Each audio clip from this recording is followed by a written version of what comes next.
What is going on, everybody? Thank you all so much for tuning into this. Well, actually, no, this isn't live, but we're going to get live because we're going to talk about a controversial topic that I know a lot of you all have been kind of waiting for some context for. And today I have with me a very special guest. This is a guest who lives in Massachusetts, who is reliant on this race because of what it could potentially mean to Massachusetts.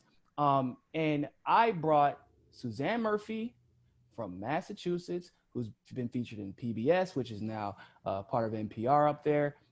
She's technically, I guess she's an analyst now, but she's also a business owner, and she is an avid progressive who works in the community, who she wants to bring some clarity of thought to this conversation. So thank you, Suzanne, for coming on. How are you?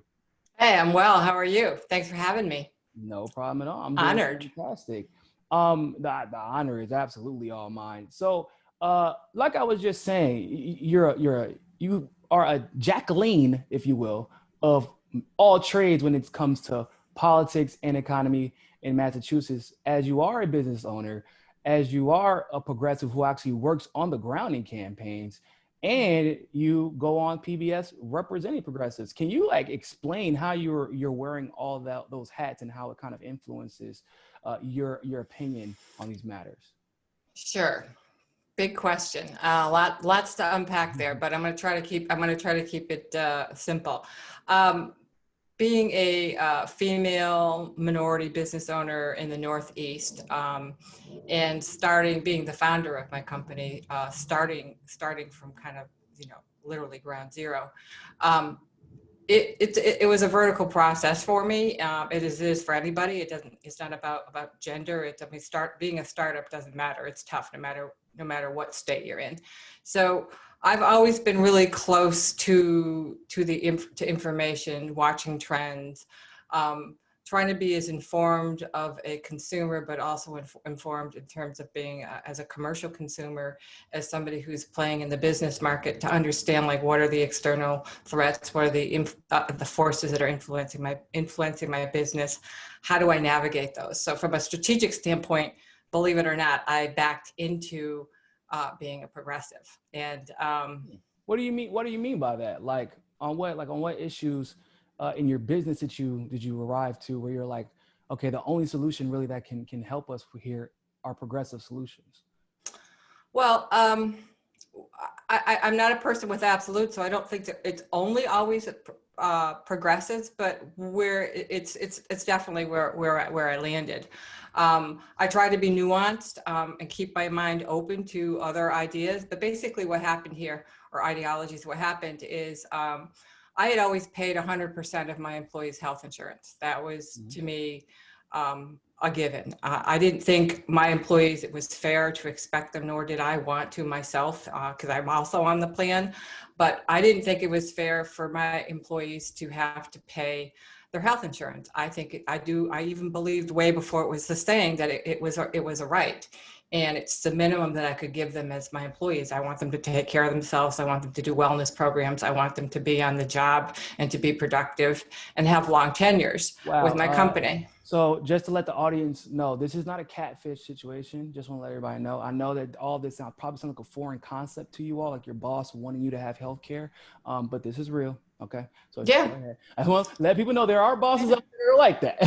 There are. Thank you. And there's a lot more than just myself. I mean, I've met CEOs in the progressive movement that we're all kind of like, kin in terms of what we see. So it's not a new perspective. It's an underexposed perspective because, usually you have the dichotomies and you have the polarization and typecasting.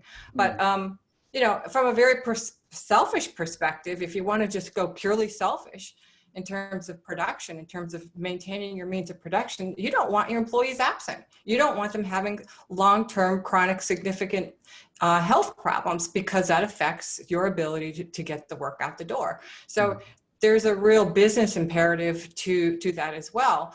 But, so I was paying for years 100% of my employees' health insurance costs, and the individuals, and was even moving towards paying for family. Okay. And my accountants would tell me year after year, this is not sustainable. Nobody's doing this anymore. You really shouldn't be doing it. And it was like, okay, thanks, but I'm doing it because I know my turnover was very low. My employees were very happy, and our company was growing and being successful. You don't have to do the math there to figure out that is also part of that, valuing your employees. So what happened is after Obamacare, we started to notice things changed. And, I kept thinking, well, this is supposed to be really good for everybody. And I was all about, at first, my resistance was to Obamacare because I started seeing our premiums and renewals through our health insurance provider kept going up. So I would sit with my office on the business end, and we're like, oh, why is this happening? And I'm talking to our brokers that are going out to the market and getting quotes for us, and they're saying, well, this is happening everywhere, and it's because of Obamacare. Well, what is their interest in telling me that? Blame it on Obama, okay? So I realized I was ignorant about this topic, and I needed to be an informed person, and so I can lead my business, so I can make decisions that are going to be good ones, prudent ones for the organization, but also for my employees. So that's how I got into it. I started researching healthcare and Medicare for all, and Bernie Sanders came onto the scene, and I started doing more research. So that's really how I ended up where I am. I backed into it through Medicare for all, and learned a lot about. That's awesome. So basically, you just did your research and you just arrived at a natural conclusion that was best for not only your employees but for your business as well. Right. So that's and that is, I feel like, a story that doesn't get told all that often. And so I appreciate you taking the time to share that with us today. So obviously, fast forward, it's 2020 now.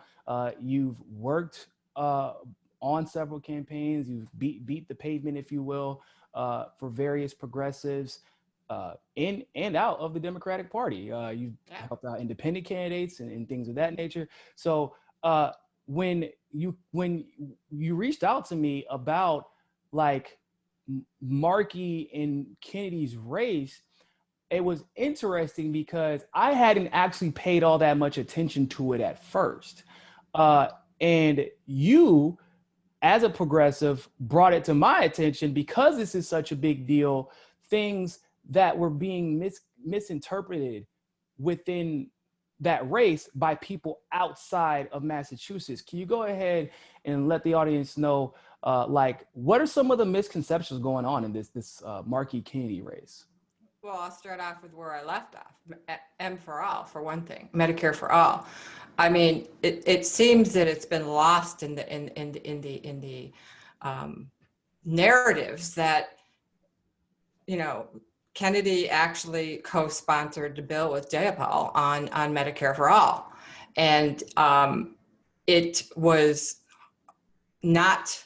It was basically blasted from what I saw. I actually was just reading an article where 31 members, including the Project for National Taxpayers Association, Pelosi, Schumer, McConnell, all trashed it.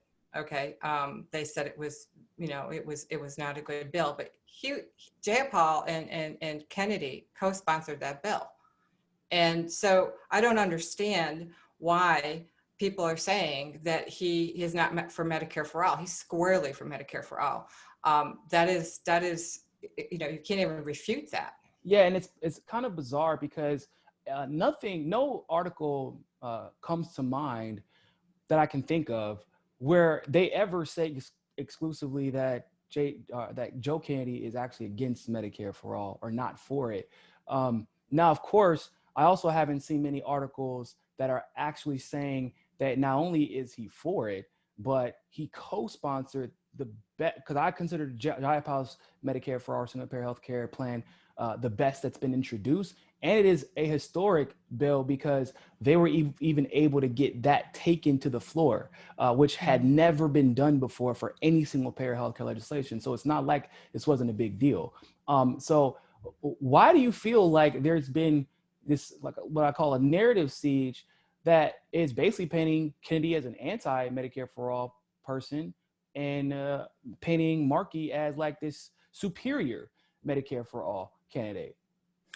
I mean, obviously there's vested interests in terms of the establishment, in terms of the healthcare industry, in terms of the insurance companies. Well, I mean, why would they be supporting that? Why would they be supporting that? Why would they be supporting anybody who's for Medicare for all? You know, it's especially if it's one that has a good chance of getting legs. Now, I mean, why do you think that they're painting Kennedy as the anti-Medicare for all candidate, but like I'll turn on CNN rarely, but when I'm trying to do, you know, figure out what BS is being said about who, they're like celebrating this fact that Markey is, you know, touts his Medicare for all support. So why would this be celebrated for Markey and not for Kennedy? Because they understand in Massachusetts, in the Bay State, which is where these races are taking place, that this is a very liberal, blue no matter who. I mean, after September 1st, that is our election. I mean, it is the primary. There is no Republican running. So it comes down to who's the most progressive. And Bernie did well in Massachusetts. He didn't obviously win Massachusetts, but he had a strong showing. So they understand that they have to be able to call out the progressive vote. It's a very, very important and increasingly powerful voter bloc. So they can't do that unless they play to the progressive issues. And in my opinion, to a very large extent, play the progressives is what's going on here. Yeah. Because as you said, nobody is anybody actually saying that Kennedy is against Medicare for all or not for Medicare for all? No, what they're doing is individuals are, but not the individuals are. They're just not mentioning his name. Right, they're suppressing the narrative. If it would, so like, I guess the natural inclination would be, which is where people are getting this idea from, is that, okay, if I wanted to play progressives and utilize their issue with no one, you know, with not any real intention on pushing for the issue, then why wouldn't I back and use a Kennedy? Like, if he was the establishment's pick, why wouldn't they uplift him, I guess is my question. Because basically what it sounds like you're saying is that it's actually Markey who's the establishment pick, at least as far as what it looks like from your vantage point. Well, you know, we can't be scientific about it, but I tend to look at context and data points. Okay. And the data points tell me that the establishment pick is in fact Markey. Breaking news out here. Okay. Well, that's my opinion, and that's my opinion from being on the ground here in Massachusetts. And I base it on the fact that a lot of things. The fact that Markey would not take the pledge like Kennedy to swear off of PAC donations. Okay. PAC or Super PAC? Super PAC funds. Super PAC funds. Okay. And Kennedy is not taking Super PAC money. No, not a penny. Okay. And Markey is also, after his 1996 Telecom Act bill, which deregulated the internet service providers and deregulated telecom and allowed them to compete better in more markets, which basically translated to buy up other competitors in the industry and roll up into monopolies. After that, and if I could add to that really quick, briefly, what probably should be understood about that is so basically as the internet became was going to grant access to more competition for people like, well, us at the MCSC network, they completely deregulated the telecommunications industry. And so now you're allowed to buy up radio stations, buy up television stations, buy up television networks. And that's how you have the 4 or 5 major conglomerates running all of the media. And Markey was indeed the vehicle for that, as Biden was the vehicle for the crime bill or the Patriot Act. So it's not small potatoes. This is something that absolutely needs to be paid attention to. No, it was a major watermark in terms of our democracy and in terms of our ability to communicate, as well as, quite frankly, free speech, because net neutrality and what happened with Ajit Pai, couple years ago, was kind of like the finishing touch on that. So they are able to. People say that Markey is good on net neutrality. So why do you think that there's almost like this kind of contradiction going on? Because obviously the Telecommunications Act is damn near antithetical to what net neutrality is or supposed to be, or the reasons for it. So why do you think that he was like, he's so strong, quote unquote, on net neutrality? However, not really strong. He was abysmal on preventing monopolies to be created in a situation where we could actually take advantage of net neutrality and be genuine competition for these companies. Well, I mean, I don't know what his motivations were. I mean, I'm gonna, we can guess as what they were, but in terms of why is he taking one position on net neutrality? Because the horse is already bolted, the barn, as they say. The damage's been done.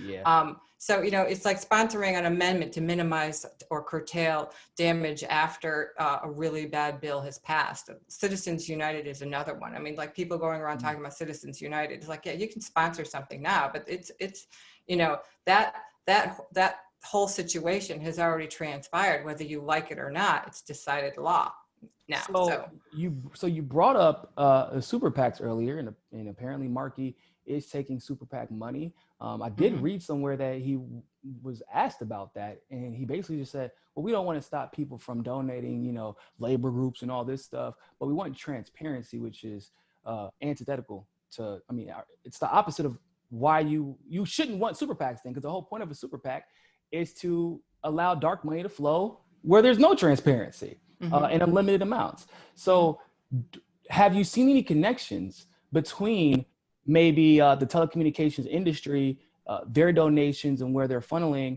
and Markey? Well, I know just today it broke that Bloomberg donated $50,000 to Markey's campaign. Bloomberg, okay? I think he owns a media. I think he's a big player, right? He owns a media. Mike Bloomberg? Conglomerate, Michael Bloomberg. Michael Bloomberg, the one that all progressives said we can't possibly consider voting for when he was running, that one? 50,000 through the United Massachusetts Super PAC, which was set up for Markey. Suzanne, the AOC and Michael Bloomberg support the same person? I don't know about that. Are you sure? Yeah. Wow. It was a disclosure. It's on Twitter. You'll see it. Actually, I will be happy to tweet it. So that just came out this morning. Mike Bloomberg, I believe also what revealed was James Taylor and his wife, and the singer musician James Taylor, who everybody, that he's much beloved in our state. That's his choice. But I mean, it's a super PAC. Let's face it, it's a super PAC set up for Markey, and those are the donors that were released. That's kind of crazy to me, because Bloomberg is supposed to be like the opposite of everything Markey is being celebrated for. Bloomberg is horrible on the environment. Bloomberg is horrible when it comes to monopolies. He's horrible when it comes to media freedom. He's I won't say he's anti-LGBTQ, but he's never been really good on it. We all remember his workplace harassment. I don't understand. So you're telling me Bloomberg is supporting the same guy that AOC has endorsed. So there's a bit of a discrepancy there. Well, you can take what you want from it, and I'm just going to give you the facts. You don't want to know what I take from it. I know what you do. I take from it that AOC is full of it, and she is endorsing because of the Green New Deal and exclusively because of that, and actually never did her research. That's what I'm taking from it. I don't know what everybody else is going to take from it. I think that many haven't done the research, and that's why you and I are talking right now. I mean, here's the reality. Prior to the 2020 campaign, 30% of voters in Massachusetts did not even know who Ed Markey was. They didn't even know he was our senator. Okay, so when I hear people who don't even live in our state, people outside of Massachusetts, championing Markey as this huge, well-known star, this is amazing powerhouse in Washington, D.C. for progressives, it does not wash, because I live here. I'm a progressive. I've been active as a progressive for years. Never met the guy. Never have seen him out in my area. I live in the western part of the state. Which, by the way, Suzanne is going to tell y'all, but I'm a brag for. If you are a well-known progressive in Massachusetts and you don't reach out to Suzanne at some point for some reason, you're probably not really a progressive. I'm just Thank you. Thank you. Thank you. Thanks for that. Thanks for the plug. You know, I don't understand when I started seeing, wow, he's this big progressive champion. I'm like, whoa, wow, did I miss something? You know, because I might have missed something. I don't think I missed something. Yeah. And I checked in with others that were like, yeah, I didn't know he was a big champion. And no, let alone, I've talked to people who don't even know he's our senator. Like I said, didn't even know he was our senator. Okay. So my understanding is that one of the reasons why Kennedy has been, you know, pilloried and vilified and it really, I mean, he's just been dragged out and treated like literally the red-haired stepchild. Yeah, that's what I was literally. Literally. Yeah. They're calling him a ginger, death threats. It's a very, very he's getting Tulsi treatment, which is bizarre. Because he's been Tulsified. It's bizarre because he's a Kennedy, I guess. Because the left has always been typically sympathetic to the Kennedy name because of JFK, even though they know that there are some members of the family that obviously have problematic stances, but there are obviously other members of the family that are like RFK Jr., JFK, who are considered champions of a lot of the things that we kind of hold precious today, a lot of values and policy that we hold precious today. So it's weird that all of a sudden Joe Kennedy, who admittedly, like I said, I think when he first got into the spotlight, he did not handle himself well. He was trying to figure out how to tailor his message. And I do believe that at least at the bare minimum, some of his advisors weren't doing a good job strategically there. Because that's like, you know, we can get into that later, but the point is that it wasn't enough to be like, I despise Kennedy with all of my soul.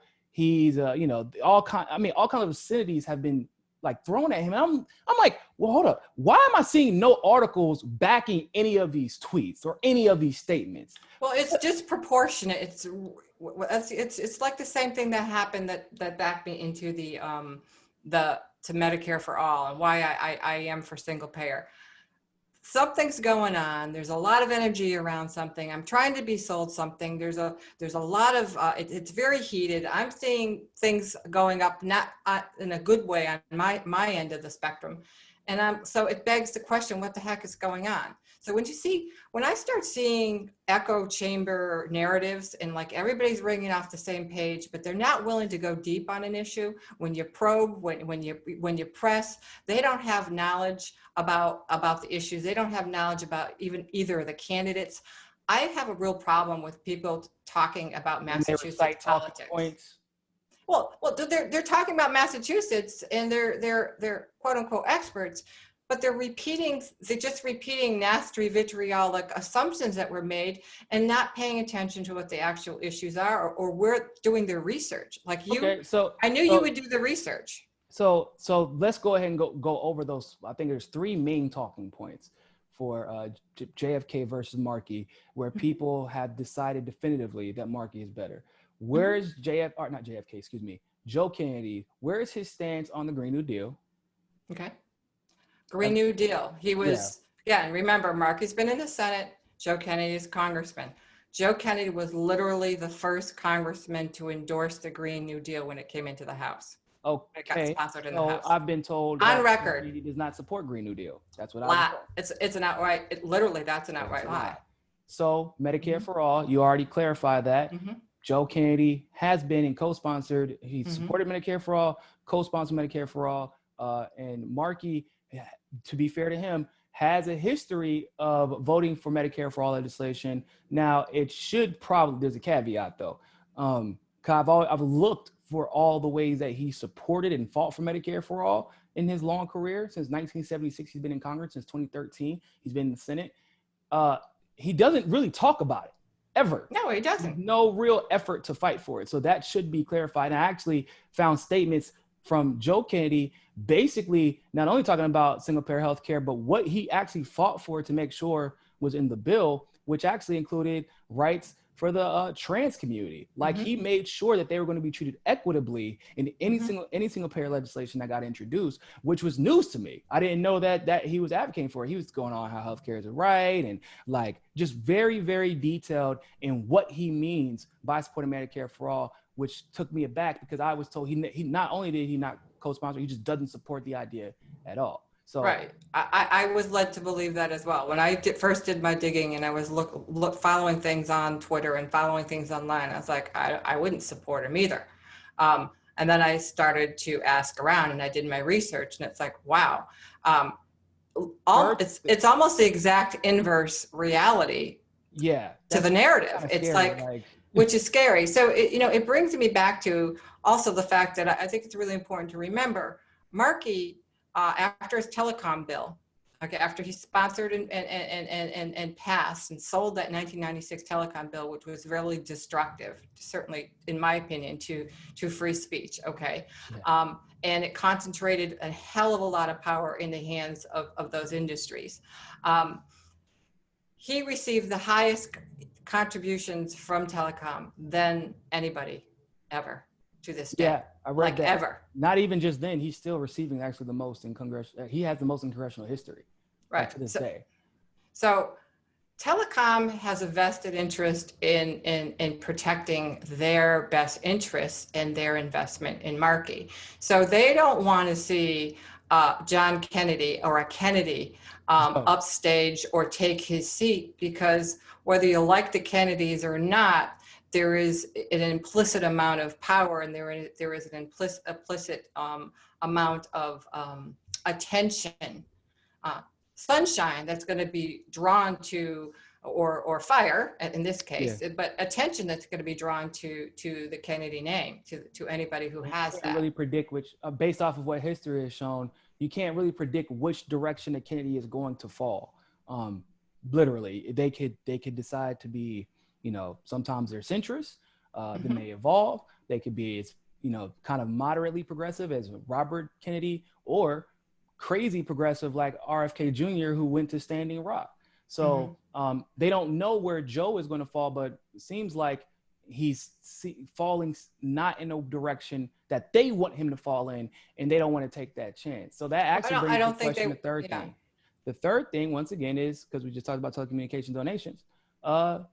Who is the corporate choice? Who is taking corporate money? Who's taking super PAC money? And who is not? And once again, as you clarified, it seems like one of them is taking corporate money, and that is Markey, and Kennedy is not. So these are the three arguments that I've seen consistently made online, where last night I actually saw somebody outright lie about those three issues. They said Kennedy does not support the Green New Deal. They weren't speaking affirmatively for Markey. They were saying Kennedy specifically does not support the Green New Deal. Kennedy does not support Medicare for all, and that he is taking all of the corporate super PAC money. And I find that bizarre and scary, because it's one thing if you were affirmatively speaking for Markey, but the dedication that we have seen to taking down Kennedy with vitriolic ad hominem attacks, and just, once again, as we've seen, lies, like literal lies. When I see that, and it might be because I was a Bernie supporter, might be because I was a Tulsa supporter, maybe because I was a Tim Canova supporter. When I see that, my question is, okay, so clearly they're all wrong, because or else everybody wouldn't be agreeing. Right. And based on the conversation we had today, chamber. It looks like they are mostly wrong. Not that Markey hasn't done anything good in his career, but I mean, I was already skeptical because I've seen them crucify people for voting for Iraq, right? Markey did vote for Iraq. He voted for Afghanistan because everybody except for Barbara Lee got that wrong. He has the worst record, one of the worst records. Actually, there was a Truthdig article that I was able to confirmed. I mean, the man is considered more hawkish on his votes than even some Republicans. So he is so hawkish. This is a man who his campaign and his supporters are making an issue of a fossil fuels a donation that came to JFK. I got into it on Twitter with someone. Joe, not Jay. JP. I'm sorry, yes, Joe. JK. I call him JK3. So JK3. And it was an individual donor from somebody who allegedly worked and works with fossil fuel. He's a fossil fuel lobbyist. He donated it as an individual. Okay. And the story, they're all over this, that he took this money and he hasn't given it back. But nobody is talking about the fact that Markey has repeatedly taken money from fossil fuels. Did he take like $47,000 or $50,000? $47,000. Like celebrated for it or something? Yeah, and he didn't admit to it. But it was because he came under attack in Massachusetts. Well, he didn't admit to it, and he didn't give it back until after the environmental groups that endorse him called him out on. Certain environmental groups called him out on. But it wasn't the first time. So they're making this very big issue of the fact that Joe Kennedy took fossil fuel. He didn't take it from the corporations. It wasn't from a super PAC. And apparently, my understanding is, most recent thing I saw, he is in the process of giving it back. Now, whether he's given it back from this individual donor, I don't know. He certainly, based on his pledge, wouldn't be required to. I mean, if you were to not take money from individual donors for a lot of industries, because they work in a lot of industries, you don't know all the industries they work in, okay, when money starts coming in. And yet, is it kosher to the test, to the sniff test, it's in terms of fossil fuels, in terms of fracking? There's a legitimate argument that can be made. But one of the reasons, again, that you give the money back, it doesn't matter, because Markey is indeed pro fracking. He outright refuses to so even Elizabeth Warren claimed she would ban fracking, right? And she at least nominally is supporting Markey, and then Markey obviously supported her. And yet when he was asked in a debate, well, will you ban fracking like Elizabeth Warren, because obviously y'all are both senators, he said, no, I don't think we should ban all fracking. I think we should examine it. Which is, okay, we can examine things all day. But no, he said, I very distinctly remember, he said he was not going, because they had another opponent who I believe had to drop out for fundraising reasons. And she said she was going to ban all fracking. Markey, however, was very clear he is not banning all fracking. And if you actually pay attention to the Green New Deal that they introduced, it lines up, because the Green New Deal does not ban fracking at all. And Joe Kennedy, JK3, introduced proposals to actually curtail. He also, in the interest of full disclosure, he also didn't take a ban fracking stand, okay? Yeah. But his environmental stand is actually better than Markey's when you put them side by side, because and the only reason I didn't bring it up is because people assumed that they assumed at this point, for whatever reason, that he was pro fracking, but not even as much that as they assumed that Markey was anti-fracking. They assumed that, which is why I brought that up. Like, I assume everybody's pro fracking until they give me a legitimate reason to believe otherwise. Well, here's the thing. And I was making the point earlier. When you have the major media industry, the Bloombergs, and you have those that control telecom, internet service providers, and you have all these, because they're just one big monopoly of interest there, okay? When you have them all converging to support a candidate, they can control the narrative. And if you control the narrative, you control the issues. Yeah. So that is why, and I saw it happen with Bernie Sanders, and I watched it, and it, all the Sanders, and I was involved in his campaign as a volunteer, and we're watching it seemed like every time they mentioned, they referred to Bernie, whether it was on CNN or Fox, or it didn't matter what platform. Okay, if it was MSM, and in the New York Times. Unflattering pictures of him. He was depicted as, how many times did we hear Sanders as the angry old man, the angry old Jewish man, and why does he have to yell? And he's always waving his hands, and he's angry and he's crazy. Yeah, anti-Semitic tropes, and the hair is sticking up. They're running with the pictures of his hair sticking up, and his face is red, and all the imagery, just like with Kennedy, and all the sound bites and all the talking points and everything, all the narratives around Sanders are smack of the same thing that we're seeing being done because they control the narratives, because they're protecting their interest, they're protecting their investment with Markey. And you see that with JK3. And I keep saying, all right, I'm looking for where does he line up? I'm looking for the bottom line here. Where does he line up? Appeal to my logic, appeal to my rational mind. Where does he line up worse? And all you get is, oh, he's terrible, he's awful. I can't get people to bring it down to let's do a real side-by-side comparison. And when we do, it's not what the narratives reflect. And I'll give an example really quick. I have one more question for you before we go, but I'll give an example of an issue that I take with both Markey and Kennedy. They both have bad stances on Israel, Palestine. I don't like them. I don't like their stances. I think they both need to grow there and they both need to be held accountable there. However, we could actually never begin to address their Israel-Palestine stances because no one wants to bring up anything bad about Markey. Because if you address that, oh, well, Kennedy's bad on Israel-Palestine. That's what you would expect them to say. But the moment you do Google anything about Markey, Israel-Palestine, all of his horrific statements and stances, and the pro-Palestine group in Massachusetts had to drag him because of his stances on the Israeli government in the apartheid state in 2016. And now you got to address and hold both of them accountable if you wanted to call out Kennedy there. So they just completely ignore the issue. It is a similar issue that they tried to use as a litmus test throughout the entire presidential primary election to discredit and slam Tulsi. When AOC even made a misstep when she first got elected, they torched her for it. I mean, we've seen this. If anybody does anything that it can even be remotely perceived as anti-Palestine, they get dragged for it as progressives, because it's always been a progressive litmus test. So where is this energy for Markey? If somebody asked me about Kennedy, I would tell them, I'm like, oh, he's bad on this issue.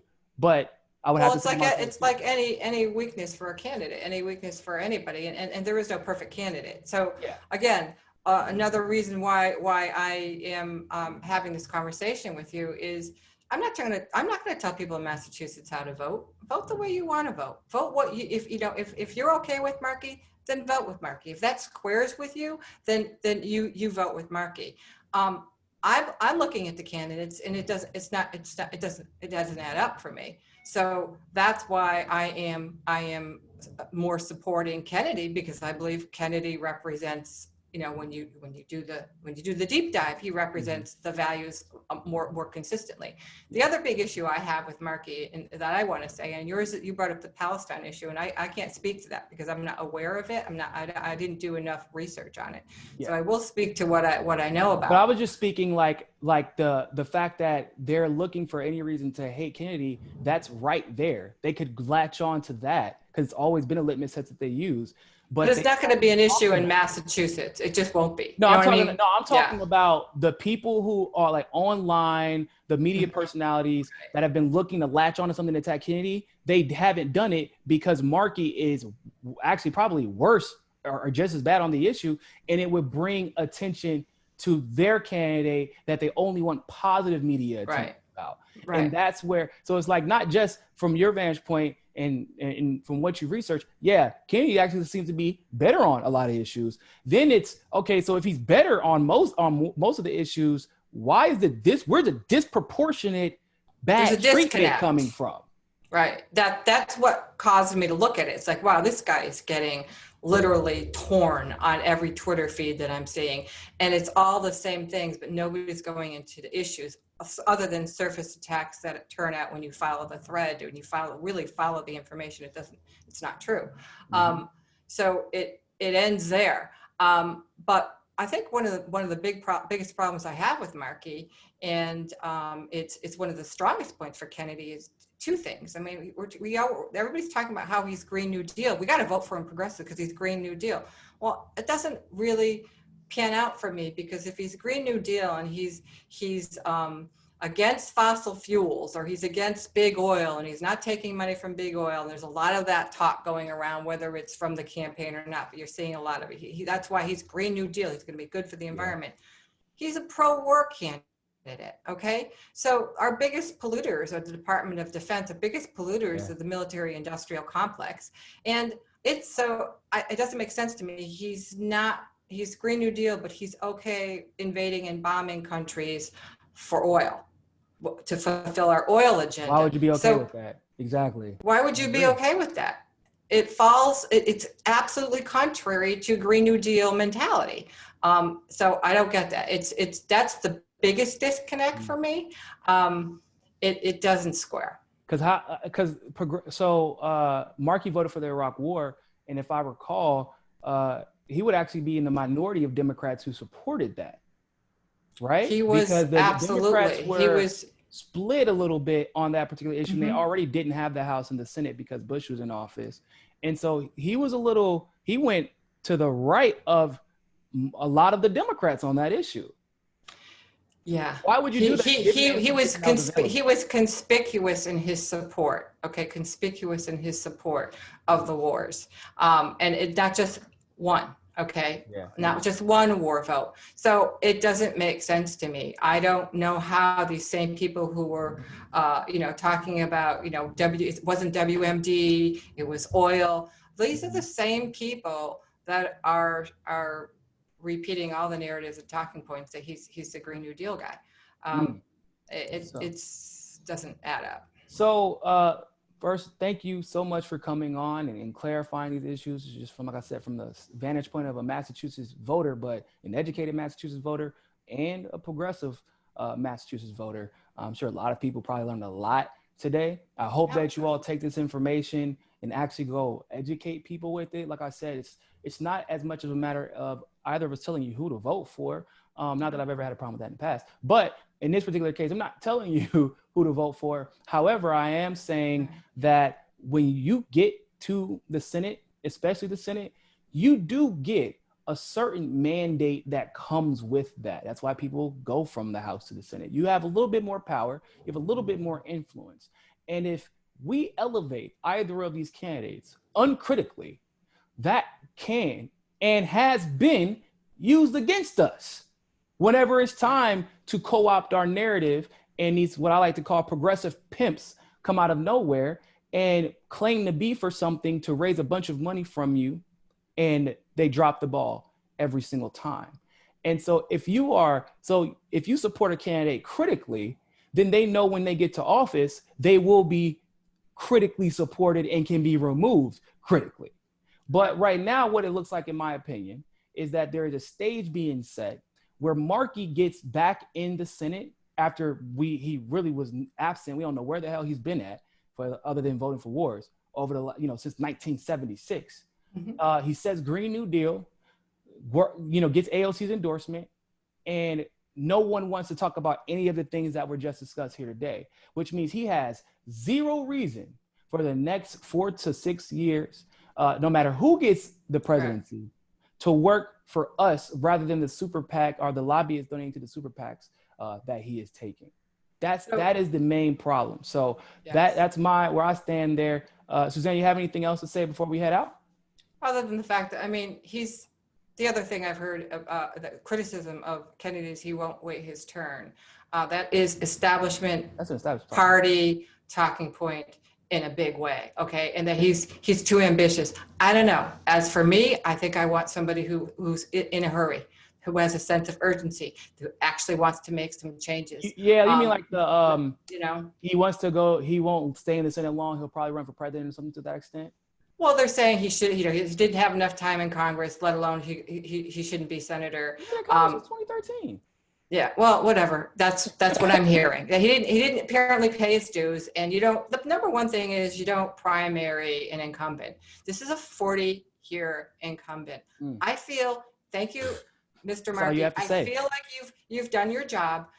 It's time to let another generation step in. And if he's being, torched for being harassed for being ambitious, I kind of want that energy. I want him in. You know, I want to see that. I want to see somebody who actually wants to get to the issues and work for the. Yeah, because the establishment, if you're working for them, they reward ambition. They don't attack it. Like that's been a very clear precedent set by them. And I should say that if I am not mistaken, if Markey's been in since 1976 in Congress, combined the House and the Senate, that means he's actually been through more administrations than Dr. Fauci, who was an appointee. Wow. So that, because he's been in, Dr. Fauci's been in 5 administrations. And so I think that Markey has been in just as many or more than Fauci has. And at that point, I maintain the same logic. If you've been in for that long, you are and have basically got nothing done, but your name isn't known for anything controversial in a good way. It's because you're establishment, or else they wouldn't let you survive that long. We've seen what they've done to Cynthia McKinney. We see how they primary progressives who could be a problem. And a lot of it, sometimes the progressives don't make it. A lot of the time, actually, they do maybe 4 to 6 years of great work and then they get kicked out. And that hasn't been Markey. And that's something that should, in my opinion, be taken into consideration as we are seeing on the other side of that fence, Kennedy being dragged through the mud via ad hominem attacks. And as we just discussed, literal lies. So with that being said, ladies and gentlemen, thank you all so much for tuning into that interview on Mika Says Sukas. And always remember, more than anything else, find your balance. Peace.